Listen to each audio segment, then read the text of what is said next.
Your environment is not neutral.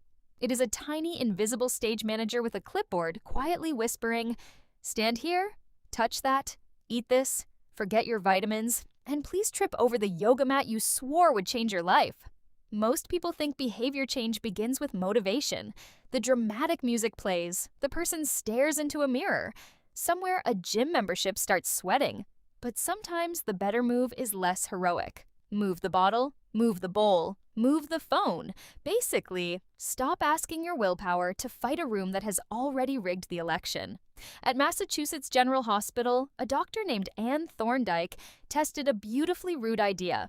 What if people could eat and drink better without a pep talk, a motivational poster, or one more adult saying, "Make good choices," in the voice of a disappointed fridge?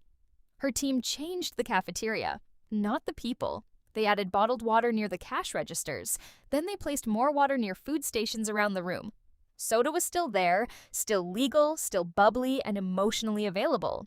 But water became obvious. Over the next 3 months, soda sales dropped by 11.4%. Bottled water sales rose by 25.8%.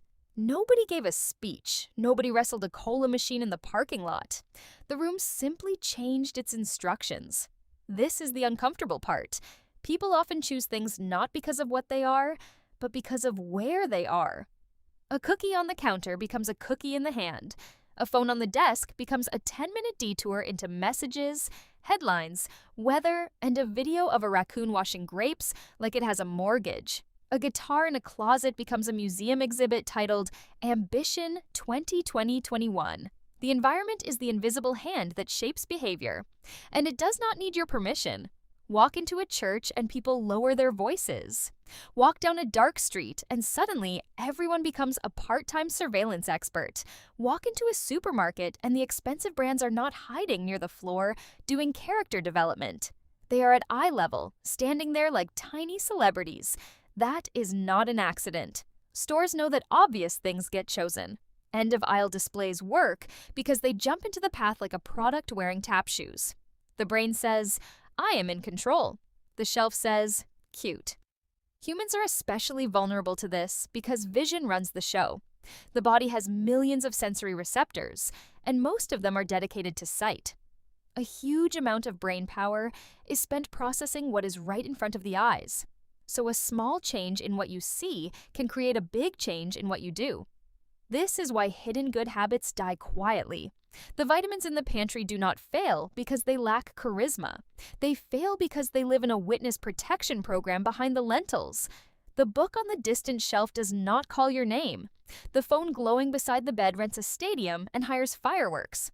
The guitar inside the closet is not a habit cue. It is a hostage. The first rule of environment design is brutally simple. Make the good cue obvious. If you want to drink more water, place water where your hand already travels. If you want to read more, put the book on the pillow like a tiny literary hostage note.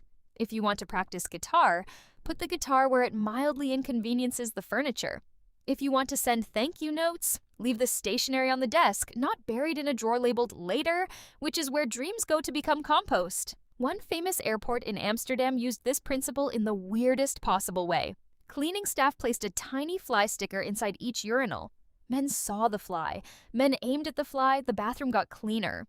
That is environment design at its most elegant and least dignified. No lecture, no poster saying, "Please become a better citizen."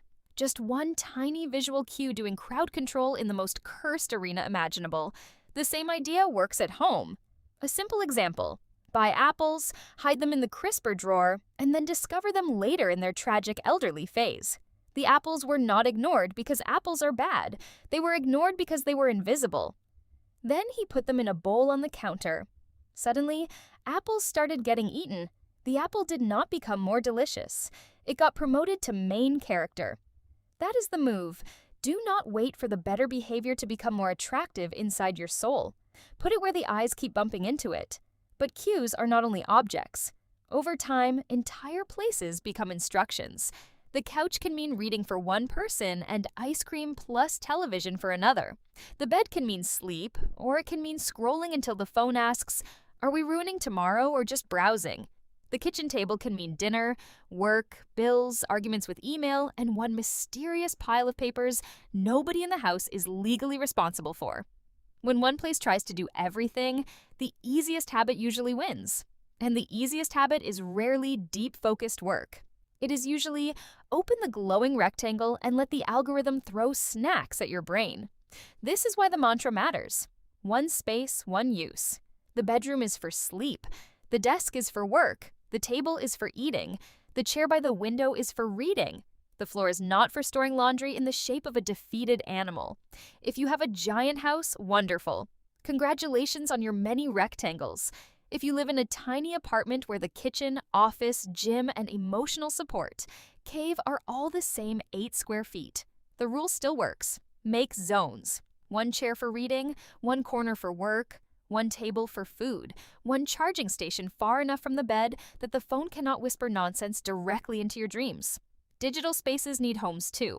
One device for writing, one device for reading, one app for messages, one place where social media lives, preferably behind enough friction that your thumb has to file a request with management. The point is not to create a perfect life.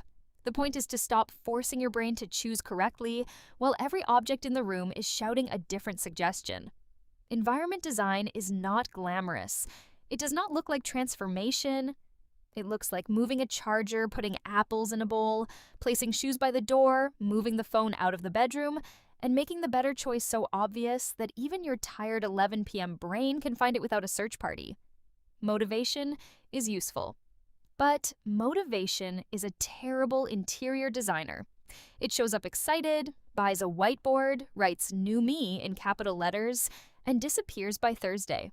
Environment stays, the shelf stays, the counter stays, the phone stays.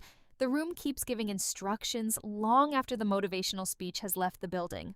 So stop asking, "How do I become more disciplined?" Ask, "What is this room training me to do?" Because every room is already training you. The only question is whether it is training you on purpose.